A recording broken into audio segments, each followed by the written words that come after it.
Di depan Qin Yi Chen Fei, bilahnya terpotong dengan marah, dan kotak pedang hitam lurus penuh dengan bekas pisau dan compang camping. Dia bisa melihat bahwa pedang hitam ini luar biasa, dan bahkan jika itu berubah menjadi cahaya hitam, itu tidak akan jatuh tangannya. Tetapi jika Anda tidak bisa mendapatkannya, maka hancurkan. Qin Yi Chen membunuh sepanjang jalan, menyebabkan pedang hitam di dalam kotak bergoyang lagi dan lagi.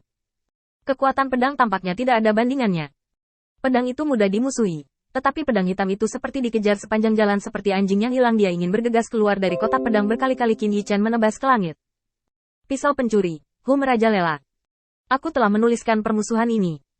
Aku bersumpah di sini bahwa aku juga akan menangguhkan level pertamamu di Nantian Gate di masa depan, dan telah mengorbankan roh Raja Sparrow di langit.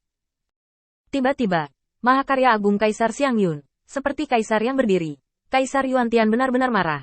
Bahkan jika terpisah puluhan ribu mil, suara kaisar ini juga dapat membuat awan dan awan, langit dan bumi akan berubah warna. Mata Qin Yi Chen berkilat, dan leluhur bayi berdarah itu memberitahunya bahwa Kaisar Yuantian masih menyembunyikan kekuatannya, dan banyak lagi.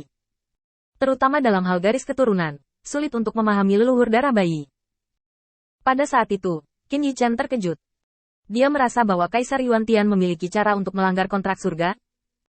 Tidak ada alasan untuk perasaan ini, tetapi sangat jelas bahwa Qin Yi Chen ada di punggungnya.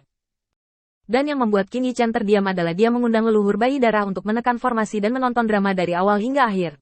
Pada saat ini, dia menembak. Itu masih membunuh jutaan tentara surgawi yang mengikuti Raja Surgawi Timur. Saya melihat hantu dan awan darah bayi muncul kembali di atas langit, membuka mulutnya untuk memuntahkan kabut darah. Itu benar-benar tragis, seperti api penyucian di dunia. Sayangnya jutaan prajurit dan jenderal surgawi ini, yang mengira mereka sama dengan tentara lain sebelumnya, hanya meminta beberapa kata di belakang Raja Surgawi. Siapapun yang ingin berperang akan mengambil nyawanya. Jutaan tentara surgawi dan jenderal tampaknya tidak dapat memuaskan mulut berdarah bayi hantu. Qin Yi Chen tidak lagi melihatnya. Bahkan jika leluhur bayi darah tidak bergerak, jutaan tentara surgawi ini harus mati lemas. Berhari-hari, tidak lebih baik jika dipotong menjadi daging tumbuk. Wow! Qin Yi Chen mendarat di Wentian Pass, melihat awan darah yang memuntahkan langit dan bumi, dan hanya melemparkannya. Ke Wenjing menangkap kepala burung surgawi yang mulia, mengambil pistol bendera, mengambil kepalanya di ujung pistol, dan mengangkatnya tinggi-tinggi. Raja surga sudah mati. Kaisar surga akan runtuh.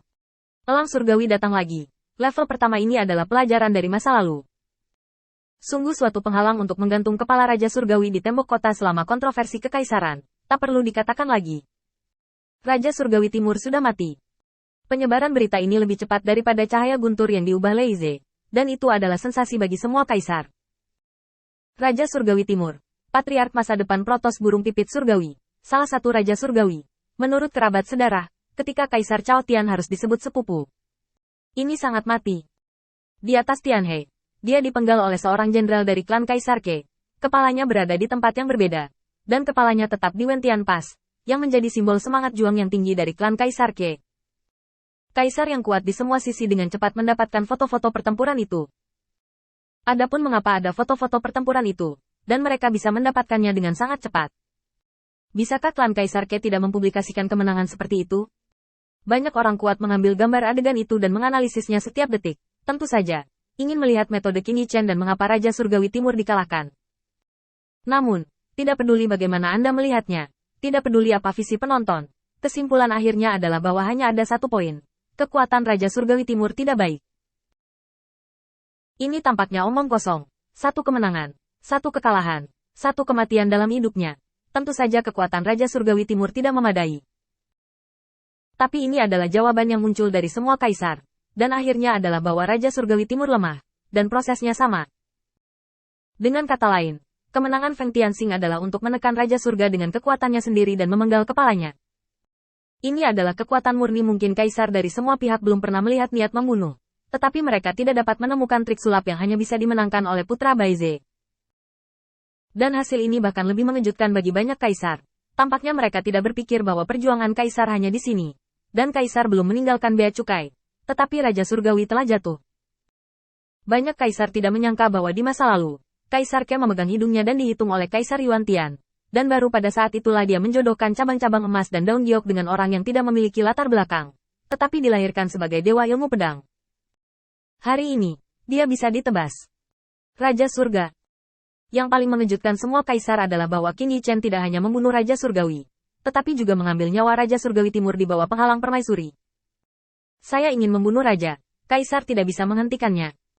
10 kata ini bergema di surga kaisar seolah-olah kekuatan surga datang ke dunia, membuat para kaisar dari semua pihak sulit untuk tenang untuk waktu yang lama. Bahkan karena tirani Qin Yi Chen jauh melebihi harapan semua orang, itu membuat kaisar lain, kecuali klan Kedike, bahkan tidak mengambil kesempatan untuk mengejek kekalahan Yuan Tiandi. Beberapa orang kuat kagum. Setelah pergi ke alam semesta kuno, melihat dunia yang lebih luas dan menghadapi musuh yang lebih kuat, secara alami mereka juga dapat mengalami pengalaman yang lebih kuat.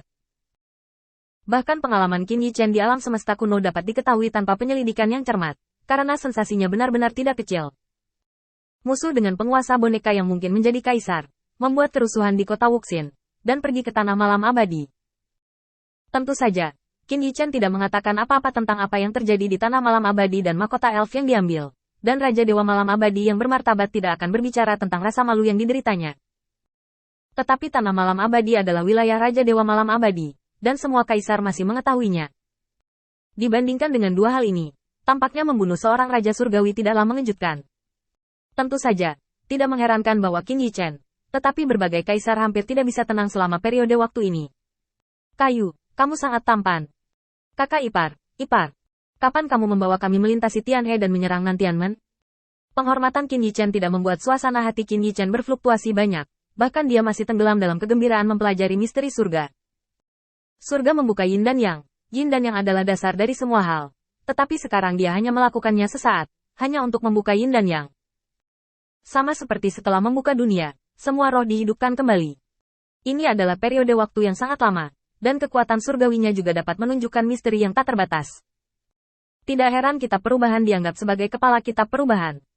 Qin Yi Chen bergumam pelan.